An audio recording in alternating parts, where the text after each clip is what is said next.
పరిశుద్ధులు ప్రియులైన దేవుని పిల్లలందరికీ యేసుక్రీస్తు నామములో శుభవందనాలు తెలియజేసుకుంటా ఉన్నాను. కీర్తనలు 36:10 ఏమని ఉంటుందంటే, నిన్ను ఎరిగిన వారి ఎడల నీ కృపను, యథార్థవంతుల ఎడల నీ నీతిని ఎడతెగక నిలుపుము. ఇక్కడ 2 కేటగిరీస్ ఆఫ్ పీపుల్ మనం చూస్తాం. 2 రకాలన్నమాట. నిన్ను ఎరిగిన వారు, ఇంకోటి యథార్థవంతులు. అంటే నిన్ను ఎరిగిన వారంటే దేవుని రుచి చూసిన వారు, దేవుని ప్రేమ తెలుసుకున్నవారు, దేవుని విధానాలలో నడుస్తూ ఆయనని మాత్రమే సంతోషపెట్టాలి అని చూసేవారు. వీరు దేవుని ఎరిగిన వారు. వారి ఎడల నీ కృపను చూపించమంటున్నారు. అంటే దేవుని ఎరిగి ఆయనను తెలుసుకొని ఆయన రుచి చూసిన వారి ఎడల నీ కృప ఉంటది, లేకపోతే ఎడతెగక నిలుపము. యథార్థవంతుల ఎడల నీ నీతిని ఎడతెగక నిలుపము. దీని గురించి నేను చాలాసేపు మెడిటేట్ చేసినప్పుడు, యథార్థవంతులు ఎవరు? దేవుని ఎరిగిన వారు యథార్థవంతులు కాదా అంటే, దేవుని ఎరిగిన వారు యథార్థవంతులు అయ్యుండొచ్చు, అయ్యుండకపోవచ్చు. కానీ దేవుని మాత్రం వారు తెలుసుకున్నారు. వారి యొక్క విధానాలలో ఎప్పుడైనా తప్పిపోయినా దేవుడు వారిని గద్దించి శిక్షించి తన మార్గంలోకి రప్పించుకోగలరు. కానీ యథార్థవంతుల ఎడల నీ నీతి అంటే, దేవుని తెలుసుకోకపోయినా సరే మిగతా వారు అన్య జనులలో కూడా యథార్థవంతులైన వారు ఉంటారు. యథార్థవంతులు అంటే లోపల ఏదుందో బయటకు కూడా అదే విధమైన ప్రవర్తన, ఇంటిగ్రిటీ అనమాట. అవుట్వర్డ్ అపియరెన్స్, ఇన్వర్డ్ ఫీలింగ్స్, ఈ 2 కూడా కలిసి ఉంటాయి, సింక్ అయి ఉంటాయి. లోపలికి ఒకటి పెట్టుకుని బయట మాట్లాడేవారు కాదు. ఇంటిగ్రిటీ అంటే అదే. 2 కూడా సింక్ అయి ఉండేలాగా ఉంటారు వాళ్ళు. వారు యథార్థవంతులు. వారి పట్ల నీ నీతిని నిలుపు అంటున్నారు. అప్పుడు చాలా ఆలోచన చేసుకున్నప్పుడు నాకు 2-3 వ్యక్తులు గుర్తొచ్చారు, యథార్థవంతులు.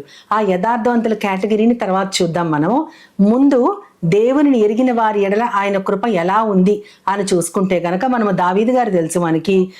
సమూయేలు గారు రాసిన గ్రంథంలో, మొదటి గ్రంథంలో 16వ అధ్యాయం 7వ వచనంలో ఏమని చెప్తారంటే, మనుష్యులు, యెహోవా దేవుడు చెప్తారు, మనుష్యులు పై రూపాన్ని లక్ష్య పెడతారు, మీ దేవుడైన యెహోవా మాత్రం ఆయన హృదయాన్ని లక్ష్య పెట్టే దేవుడు. అందుకనే యెష్షయి కుమారుల్లో 7 మందిని దేవుడు పక్కకు తోసివేసి 8వ వాడైన దావీదును మాత్రమే ఆయన కాబోయే రాజుగా అభిషేకించమని సమూయేలు గారిని పంపిస్తారు. అంటే పై రూపం ఎంత అందంగా ఉన్నా సరే లోపల హృదయంలో దేవుని పట్ల భయభక్తులు లేకపోతే వారు దేవుని ఎరిగిన వారు కానే కాదు. అయితే ఇక్కడ దావీదు గారు దేవుని ఎరిగినవాడు కాబట్టి, చిన్నతనం నుంచి ఆయన యందు శ్రద్ధాసక్తులు భయభక్తులు కలిగి ఉన్నాడు కాబట్టి అతను రాజు అయ్యాడు. కాబట్టి దేవుని ఎరిగి ఉన్న దావీదు జీవితంలో దేవుడు గొప్ప కృప చూపించాడు. గొర్రెల కాపరిగా ఉన్న అతనిని ఇశ్రాయేలుకి రాజుగా, 2వ రాజుగా ఆయన ఎంచుకుని 40 సంవత్సరాలు ఆయన పరిపాలించేట్లు చేశారు. అదేవిధంగా మనము చూడగలిగితే ఇంకా అలాంటి ఎగ్జాంపుల్స్ చాలా ఉన్నాయి. యోసేపు గారు ఆఖరి అంటే తన తండ్రికి ఉన్న సంతానంలో లాస్ట్ బట్ వన్, బెన్యామీన్ కంటే పైవాడు. అయితే అతనిని తండ్రి ప్రేమిస్తున్నాడని అన్నదమ్ములందరూ అసూయపడి, మనకు తెలిసిన కథే, అతనిని గోతిలోకి తోసేయటం, ఆ తర్వాత అమ్మివేయటం, ఆ తర్వాత అతను బానిసగా వేరే చోటకి వెళ్ళి పని చేయటం, ఆ ఉన్న చోట్లోనే అక్కడ యజమాని మనసును చూరగొనటం, చివరికి ప్రధానమంత్రి అంత స్థాయికి ఎదిగాడు. చిన్న బాలుణ్ణి తోబుట్టువులే మోసం చేసి అమ్మేసినా సరే అతని పట్ల దేవుని కృప ఎంత అధికంగా ఉందంటే, పలు చోట్ల మనకుంటుంది దేవుడు అతనికి తోడై ఉండెను, దేవుడు యోసేపుకి తోడుగా నిలిచినని మనము ఆ యోసేపు స్టోరీ చదివినంతసేపు అక్కడ అది ఉంటుంది. దేవుడు తోడై ఉంటామంటే ఆయన కృప అతని వెంట ఉంది. అతని పరిస్థితి ఏమైనా సరే దేవుడు దానిని మార్చదలుచుకున్నాడు. కాబట్టి దేవుని యొక్క కృప యోసేపు పట్ల అంత అధికంగా ఉంది. అది దేవుని ఎరిగిన వారు. అలాగ మనకి చాలా ఎగ్జాంపుల్స్ కనపడతాయి. గిద్యోనుని మనం చూస్తే, ఆ గిద్యోను గోధుమలను దొళ్ళ కొడుతూ ఒక చోట దాక్కుని చాలా సీక్రెట్గా తన పని చేసుకుంటా ఉంటాడు. న్యాయాధిపతుల గ్రంథం 6వ అధ్యాయం 12వ వచనంలో మనం చూడగలిగితే, పరాక్రమము గల బలాఢ్యుడా అని దేవుడు పిలుస్తాడు. అది చాలా హాస్యాస్పదంగా ఉంటది. అతనికి పరాక్రమము లేదు, అతను బలాఢ్యుడు కాదు.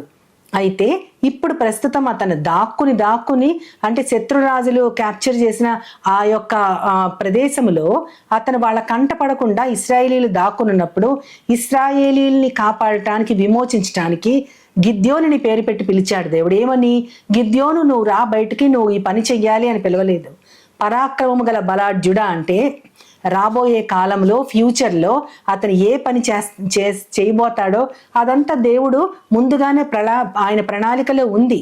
కాబట్టి ఎంచుకున్న వారికి దేవుడు తాను ఎంచుకున్న వారికి ముందుగానే ఆ ప్రణాళిక చొప్పున వారిని పిలుస్తాడు. ఆ పిలిచిన పిలుపుకి లోబడటం మనుష్యుల యొక్క ఆ ఒబీడియన్స్ని సూచిస్తూ ఉంటుంది. వినయ విధేయతలు కలిగి దేవునికి వారు లోబడాలి. దేవుడు పిలిచిన ఆ పిలుపుని చూస్తే దేవునిని ఎరిగి ఉన్న గిద్యోనుని పిలిచి ఆయన పట్ల కృప చూపించి ఆ గిద్యోనుని ఒక గొప్ప ఒక స్ట్రాటజికల్గా దేవుడు చేసిన ఆ యుద్ధాన్ని కేవలము వారు ఆ శత్రు సైనికులందరూ పారిపోయేటట్లు చేసి ఆ గిద్యోనుని ఒక గొప్ప న్యాయాధిపతిగా దేవుడు నిలబెట్టాడు.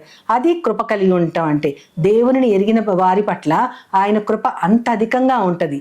అంతేకాకుండా తమ దేవునిని ఎరిగిన ప్రజలు బలమైన కార్యాలు చేస్తారని దానియేలు గ్రంథం 11వ అధ్యాయము 32వ వచనంలో ఉంటుంది. తమ దేవుని ఎరిగిన ప్రజలంటే నిజంగా మన దేవుని యొక్క శక్తి, ఆయన యొక్క యుక్తి, ఆయన యొక్క మన పట్ల కలిగి ఉన్న అపారమైన కృపని మనము గనక మనస్ఫూర్తిగా తెలుసుకొని ఉంటే గొప్ప బలమైన కార్యాలు మనం చేయగలం.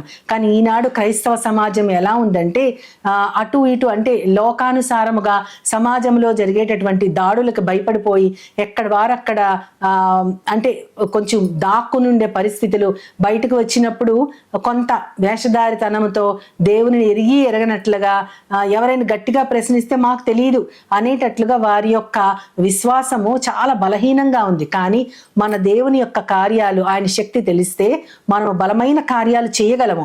ఈ లోకంలో ప్రాణం పోతే పోవచ్చు, కానీ మన రక్తము రాబోయేటటువంటి ఒకవేళ రక్తము చిందించాల్సి వచ్చినా సరే అది రాబోయే సంఘానికి ఒక విత్తనం లాంటిది. హతసాక్షుల యొక్క రక్తము ఇప్పుడు సంఘానికి విత్తనంలాగా పనిచేసి ఈ సంఘం ఎంతగా పెరిగిందో మనందరం చూస్తానే ఉన్నాం. కాబట్టి మన వంతు సహాయం మనం చేయాలంటే దేవునిని ఎరిగి బలమైన కార్యాలు చేయగలిగి మనం ఉండాలి. ఇది నిజంగా దేవుని ఎరిగిన వారి పట్ల ఆయన చూపించే కృప. ఇది ఫస్ట్ కేటగిరీ. సెకండ్ కేటగిరీ ఎవరంటే యథార్థవంతులు. అయితే వీళ్ళల్లో దేవునిని ఎరిగిన వారు ఉండొచ్చు, ఎరగని వారు ఉండొచ్చు.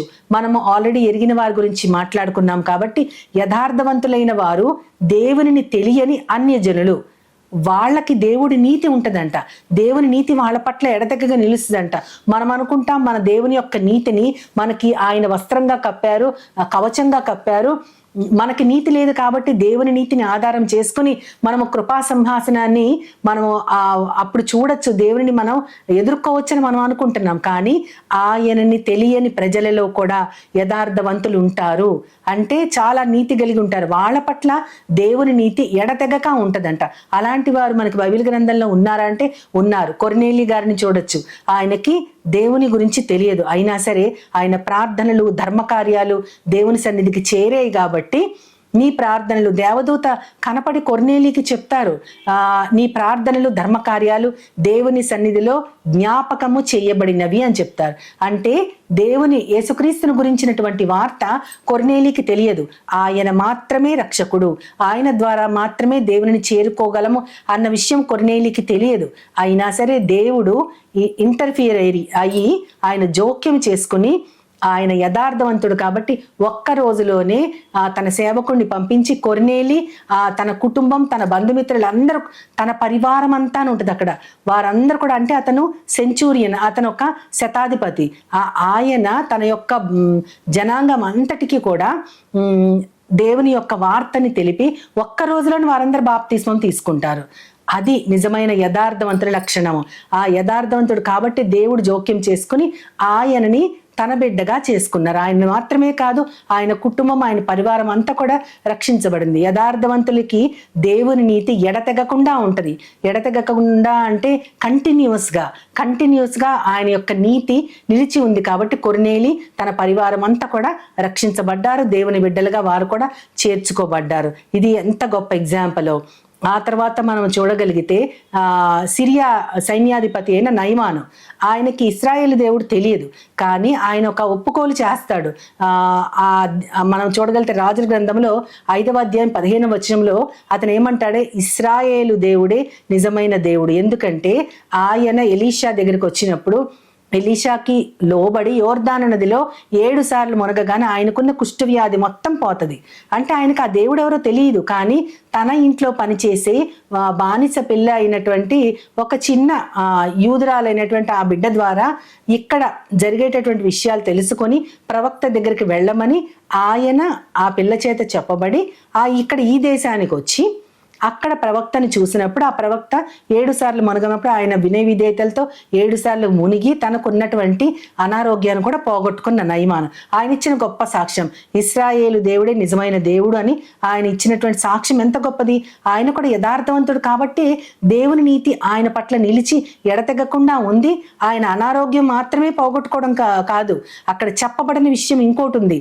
ఆయన తన దేశానికి వెళ్ళినప్పుడు తన ఇంటిలోని వారిని అందరినీ కూడా దేవుని యొక్క మహిమ తన అనారోగ్యం పోవటం ద్వారా ఆయన ప్రత్యక్షంగా చూపించడం మాత్రమే కాదు, ఆయన ఎన్నో విధాలుగా చెప్పుంటాడు. ఎంతో మంది మారు మనసు పొంది ఉంటారు. అంతేకాకుండా పౌలు గారు అపొస్తలుల కార్యం గ్రంథంలో మనకి చెప్పబడి 10వ అధ్యాయం 5వ వచనంలో చెప్పబడి ఉంటుంది. ఆయన ఏథెన్స్ నగరంలో తిరిగేటప్పుడు ఆయన ఒక బలిపీఠం కనుగొంటాడు. దాని మీద తెలియబడని దేవుని ఆరాధించే వారికి, ఏథెన్స్ ప్రజలు పలు రకాల దేవతల్ని ఆరాధించేవారై ఉంటారు. తెలియబడని దేవుని ఆరాధించటం అనేది అక్కడ ఉందన్నమాట. ఎవరో తెలియని దేవుణ్ణి కూడా మనం ఆరాధించాలి. అంటే మనం ఇక్కడ గుర్తు చేసుకోవచ్చు, ఇర్మియా గ్రంథంలో 29వ అధ్యాయం 13వ వచనంలో నన్ను వెదకని ఎడల మీరు నన్ను కనుగొందురు, పూర్ణ హృదయంతో నన్ను వెదకిన వారికి నేను బయలుపరచుకుందని ఉంటుంది అక్కడ. అంటే నిజంగా దేవుడెవరో, సత్యవంతుడైన దేవుడెవరో, అసలైన దేవుడెవరో, సజీవుడైన దేవుడెవరో తెలియకపోయినా యథార్థ హృదయముతో ఆయనని వెతికితే తెలియని వారికి కూడా తన నీతిని ఎడతెగకుండా నిలిపి వారికి కూడా తను తాను బయలుపరుచుకునే దేవుడు. అటువంటి వారు దేవుణ్ణి తెలియకపోయినా సరే యథార్థవంతులైన వారు ఆయనను తెలుసుకోగలిగిన విధానం ఎటువంటిది అంటే వారి జీవితంలో వారి ప్రవర్తనలో యథార్థత కలిగి ఉంటే దేవుని నీతి వాళ్ళపైన ఉంటుంది. నిజమైన దేవుణ్ణి కూడా వాళ్ళు తెలుసుకుంటారు. వాళ్ళ జీవితాలలో అద్భుత కార్యాలు జరుగుతాయి. కాబట్టి మనం నిజంగా దేవుని ఎరిగి ఉన్నవారమా, లేకపోతే అన్ని జనులలో ఉన్న అంటే ఈ కేటగిరీకి మనం చేరం. అన్ని జనుల్లో యథార్థవంతులం కాదు. మనం దేవుణ్ణి ఎరిగి ఉన్నవారు అయితే ఎరిగి ఉన్న వారిలో మనం యథార్థంగా ఉన్నామా? ఎరిగి ఉన్న వారిలో యథార్థవంతులు ఉంటారు, కాని వారు ఉంటారు. కానీ దేవుని ప్రేమను రుచి చూసి ఆయన ఎవరో తెలుసుకుని యథార్థవంతులమై ఉంటే ఆయన కృప నిత్యము మనతోనే ఉంటుంది.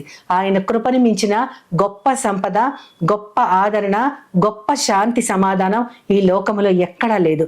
ఆ కృప యేసుక్రీస్తు వారి ద్వారా ఈ లోకానికి తేబడింది. కృప అనేది ఎప్పటి నుంచో ఉంది లోకములో, కానీ ఆ కృప ప్రత్యక్షతని మనం అందరము కూడా అనుభవిస్తూ విమోచకుడైన మన యేసుక్రీస్తుని ఎరిగి ఉండి యథార్థత కలిగి ఉన్న జాబితాలకు మనము చేరగలిగితే మన జీవితానికి అంతకు మించిన ధన్యత లేదు.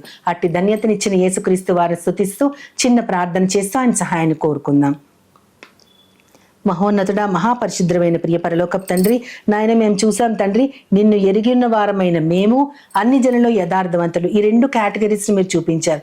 కానీ నిన్ను ఎరిగి ఉన్న వారిలో యథార్థత లేకుండా మమ్మల్ని ఉంచొద్దు ప్రవ్వా. ఎరిగి ఉండి యథార్థవంతులమైన మేము, మా పట్ల నీ కృప ఎల్లప్పుడూ ఉంటది ప్రవ్వా.